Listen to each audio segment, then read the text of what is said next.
And we're back. Hope you enjoyed that break. And before we went on break, we were talking to Rodney and Barbara Owens of Pathway to Serenity.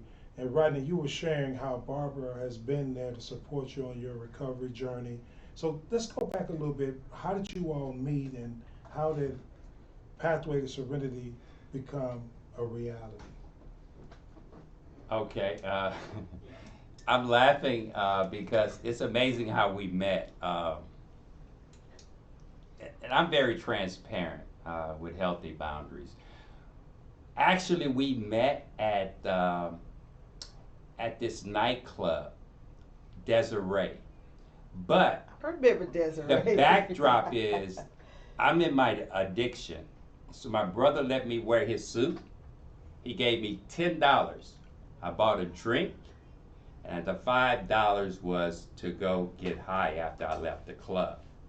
And I saw Barbara across the room, and I walked over to her, introduced myself, and I asked her, would you like a drink? But in the back of my mind, I'm saying, please say no, but this money is for other things. It's real talk. And she told me no, and I'm like, yes. And so it was getting late, and she said, well, she's getting ready to go. She was with her girlfriends, and I asked for her number.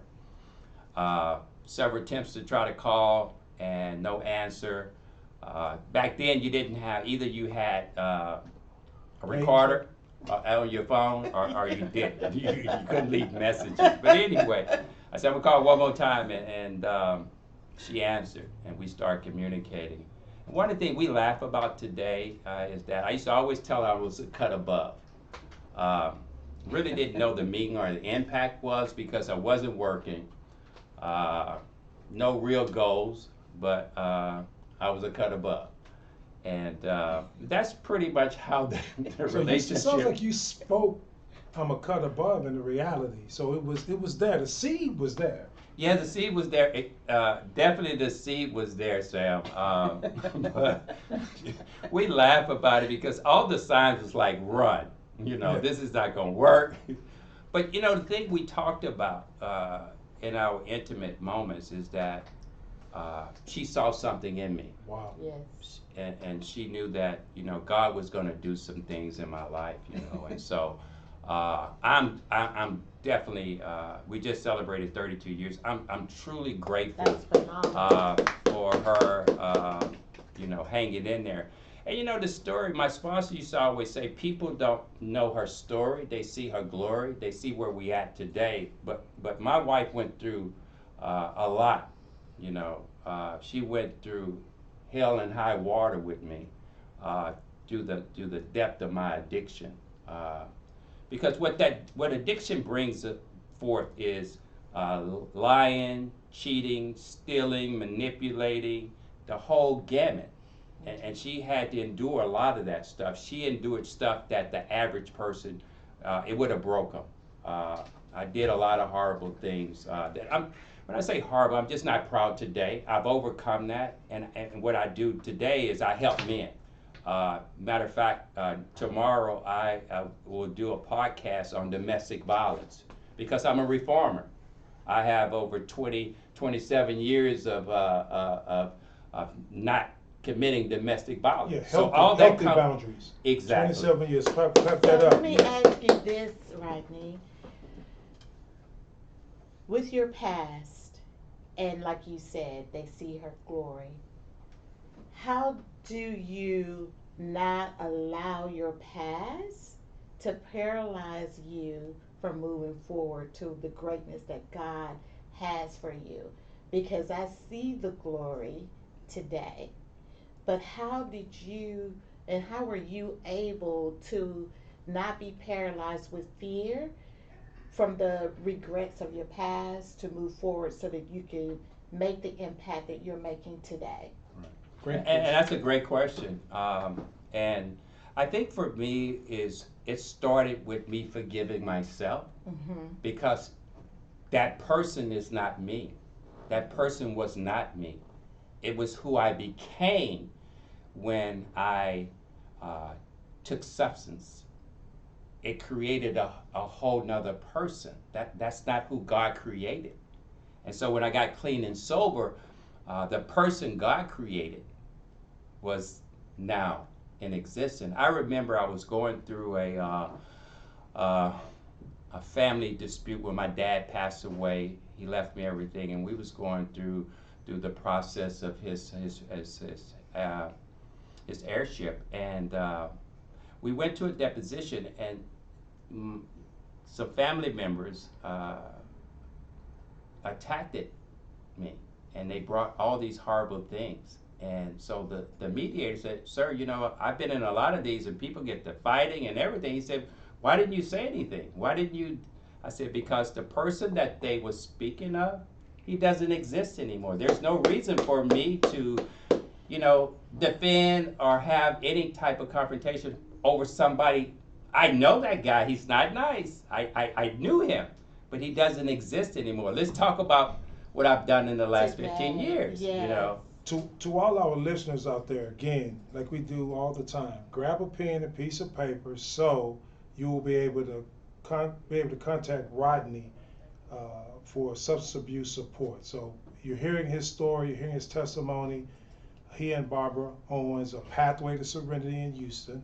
They run a recovery center. And so he's sharing with you his story, his recovery story. So you may know someone, it may be you, or you may know someone that need that support. So back to you, Rodney. So you're saying that isn't you, so you were able to keep your calm in that deposition. Yeah, I mean, because God has removed all that away from me. And so it's just amazing. You can't allow your past to dictate your future. That's who I used to be. I use my past today. I use it to help me to recover. And There's so no testimony without a test. there's no testimony without a test. Yeah, There's no Sam. testimony. Sam pointed at me because I say that all the time. Yes. I believe that. You know, God allow things in our past to help elevate us and catapult us into our purpose. And so, if we don't allow it to put us in this perilous state of fear, we could do all the great wonders. And seeing Barbara and seeing her dote on you and love on you and support you and the men of Pathway is phenomenal. And that's why I call you both the dynamic duo. So, Barbara, how does the family dynamic help with recovery? Because you are very instrumental through the Lord helping Rodney with his recovery, and now you help countless men and their families through their recovery. For me, it's always been um, a family disease. And because of it being a substance abuse being a family disease, it affects the entire family. And so I had to understand and educate myself on, the ins and outs, I guess, of substance abuse because when myself and Mr. Owens met, I didn't have any idea what I was, anything about substance abuse. So I felt like in order to support him as well as myself, I had to educate myself. And I always tell the family, educate yourself on what this disease is about. Educate yourself and understand what drugs and alcohol does to the family. Because if individuals could stop using, they would. And that's what I used to tell Mr. Owens all the time. What's wrong with you? Why you just can't act right? Why you just can't behave like normal people? But he couldn't because of the fact of it being a disease. Yes. So I just always encourage families to educate themselves and understand what your family members are going through. Because if it's something that they could stop, they would. But it's not. They have to be taught strategies, tools, the 12-step program. All of these things are treatment. Just like you treat cancer, you have to understand that drugs and alcohol has to be treated as well. And so education is the piece for me.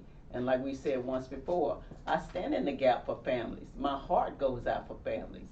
I love to be able to talk to families and let them know exactly, what it takes in order to support their loved ones. And it's not the enabling. And before we go on a quick break, I really resonate with you on that. My piece for the family dynamic is veterans with PTSD, and so oftentimes the community Let's don't follow that always. up in the next segment. Yes, That's a so perfect break at this point, and then we'll talk about how they both relate and how we use that same experience. So stay with us. yes. We'll see you soon.